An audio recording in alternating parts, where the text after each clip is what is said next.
Hi, everybody. Thanks so much for being here. My name is Suze, and I work with women to help them heal and integrate their inner masculine and feminine energies so that they can have lives that feel really emotionally fulfilling and satisfying.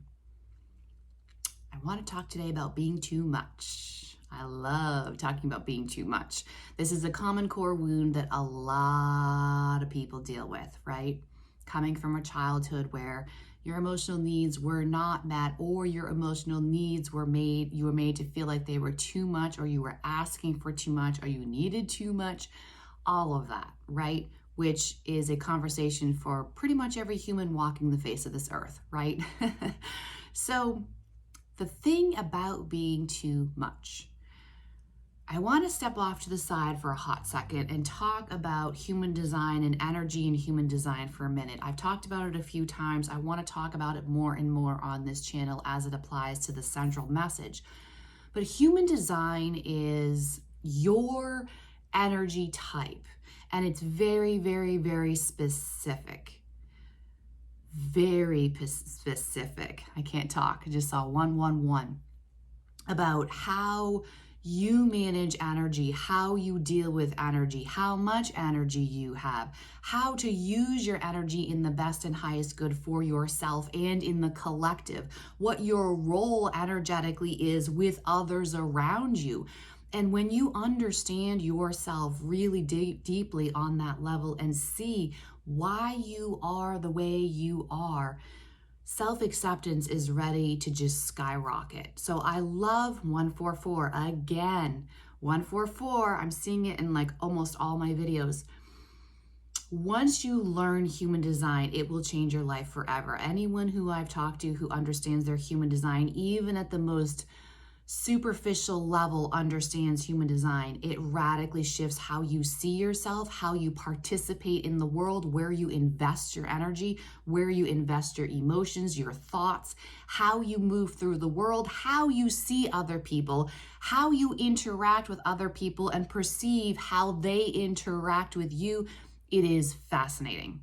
So if you don't know about human design, I will drop below in the description box the link to go look up your basic human design chart. If you would like to have a session with me to explain the profile of your specific human design and some of the basics of how you move through the world so that you can understand some of these other really big, impactful life things, please do reach out, email me. My email is below in the description box as well. I do 20-minute human design energetic profiling sessions, and we can get to understand you at a really deep energetic level, and it will shift how you see yourself operating in the world and how you see relationships interacting with you at such a different level. It creates so much more relief. It creates a better energy flow within yourself and with other people and with other things and projects and work that you may be participating in. And it really helps the self-love and self-care, two very different things, but they work together. Self-love and self-care help you to really anchor into what you really need, what you specifically need to feel this self-love aspect and to feel nurtured in the self-care aspect, okay? So anyway, all of that to say, in human design, I am what is called a projector. A projector is a minority energetic type. And so I have had plenty of challenges of understanding and deconditioning myself from how you're supposed to be when I am in a minority energetic group. And I love being a projector. I love being a projector because it really allows me to see people and situations and things at a really deep energetic level. And that is why I speak on this channel about masculine and feminine energies, because for me in my existence, life is so much more simple for me when I see everything from an energetic standpoint. It cuts out so much confusion for me.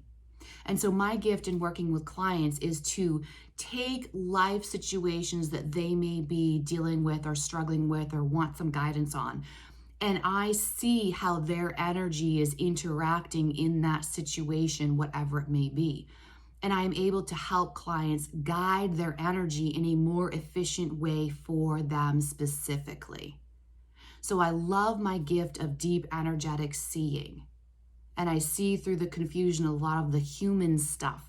And I can see into the energetics of what's happening underneath the surface to help guide you in using your energy in a more positive way, a more empowering way, a more efficient way for you, your journey, your story. So in the aspect of being a projector, the shadow side or the wound, the core wound of the projector, the number one problem, using that term loosely, that a projector has to learn to overcome to feel confident and to feel really aligned and authentic. The biggest thing the projector has to overcome is the too much. Because think about it. If I'm seeing everything at an energetic level, that's really intense, and a lot of people can't handle that. So I'm able to see energy at a really deep core level of what's happening in a human physical existence of energy. And sometimes people don't want to hear what I'm seeing. So there's an element of the projector, me, having to learn to validate myself really powerfully. Because I'm not going to get a lot of times the external validation. Because I'm seeing things that some people can't see or don't want to see. And it's not my place to impose my seeing on someone who doesn't want to see it, isn't ready to see it. It isn't the right time. So it makes me have to hold back a lot of wisdom and wait for the right opportunity, the right time to invest my energy and my insights into whatever the container is that I'm dealing with. So the thing about being too much is something I am intimately familiar with. And the thing is that I've switched this in a way that I've personally have never heard anyone talking about the thing about being too much. A lot of healers, a lot of therapists or people will talk about the wound of feeling like you're too much or feeling like you're a burden, right? You'll hear a lot of people talking about that, but there's a certain twist and spin on it that I have not heard people talking about yet. And it's something that I have energetically shifted within my own life and in my personal intimate relationships. And it has radically shifted things for me and made me feel so much better in my relationships. And the thing about being too much, it's not about your emotional needs. It's not necessarily, it may start out with as that in your journey, depending on where you are of allowing yourself to have needs, allowing yourself to ask for your needs to be met, allowing yourself to acknowledge your needs and not shame yourself for your needs. That is, the newborn level of this emotional experience and growth for ourselves. But moving beyond that, once you've really anchored into that of no shame around your emotional needs and what you need to feel valued, respected, loved, understood, supported, all of those things, once you've really started to develop a really strong sense of self and you're unapologetic around those things, then it becomes, I have so much to give in love. And when I love to, you fill in the blank. And do you have something around that that's telling you that that is too much? For me, I'm a very affectionate, touchy-feely kind of person. Just to give you an example so you can have concrete evidence of what I'm talking about. I personally am very touchy, love to be cuddly, love to be physically close when I love, okay? And in the past, I hadn't actually been that way. And what I actually realized was it was because I would be perceived as too much. I was afraid that if I really was as touchy and as affectionate as I wanted to be in a relationship, that I would be perceived as being clingy. I would be perceived as being needy.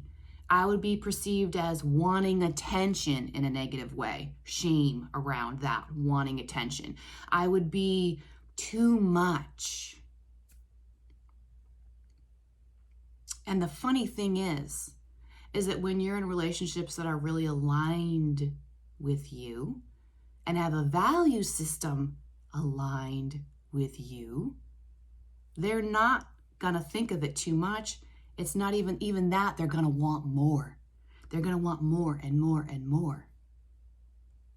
It's really ironic when that really clicked deeply for me of I can be as expressive physically. I can be as expressive as I want to be. And this person that I'm in relationship with wants more and more. That's when you know you're in an aligned partnership. And in the past, I had never felt free to be that way. In fact, that was one of the core things that made me understand how connected this partnership was in the very, very beginning of the relationship, was that I noticed I had this internal thing happening inside of me where I wanted to be physically close, to be physically loving and expressive, to be physically tender and gentle and physically cherishing of someone. That really got my attention. What are the things that are important to you? What do you feel like you can't have enough of? What are the things that maybe you thought that you in the giving aspect was too much? And the funny thing is listen to what we're saying. This is all scarcity mindset and abundance mindset. At its core, it's scarcity and abundance mindset in giving love. If I am expressing love in a particular way, am I holding myself back because I'm afraid I'm going to be perceived in some particular way of too much or too needy or needing attention or asking for too much or being too much or being rejected, being pushed away because I'm being too much? That's all scarcity. And when you let yourself actually give and give and give, and again, giving from the right place. It's not a giving to get, right? It's because now we're in kind of codependent territory. Don't misunderstand me. I'm saying there is so much love welling up inside your heart. You can literally feel your heart expanding, and you are acting physically from that overflowing and expansion energy you're feeling in your heart. You are physically acting, behaving, interacting with someone at that expansive level where you're just overflowing with love and admiration and tenderness for someone. Do you hold yourself back, or do you let yourself give from that space and just create a bubble of love? How beautiful is that? Doesn't that feel like that would be incredibly emotionally fulfilling and satisfying? And it's a lot of work to get to that place. But I wanted to just plant that seed of the whole thing about being too much. I think we too often look at it as what we're needing or what we want to get from someone. Have you ever thought that it might be giving as well? Giving from an overflowing heart space. And that overflowing of love that you're feeling and giving from that space, is there a fear that it will be rejected? Or is there a fear that it will be perceived in a negative way in any way, shape, or form? Or are you just so connected to your heart space and aware of the overflowing that you just can't help but give? That is an open heart at its best. That is a feminine, open heart at its most powerful. That is a feminine, open heart at its most transformative, because you are creating a bubble of love, a circle of love, infinity of love between two human beings that is creating a connection, a bond, intimacy that is so powerful and long-lasting, and something you can build on. A firm foundation to build on. If you found value in this video, please do subscribe to my channel, like and comment to help support my message, help me get this out to others who need to hear it or who would really value it as well. I thank you so much for being here. Thank you for your open heart. Thank you for doing the work to help open your heart. Thank you for doing the work to help heal the world by healing yourself first. I see you. I honor you. I cherish you. Thank you for being here, and have a beautiful rest of your day.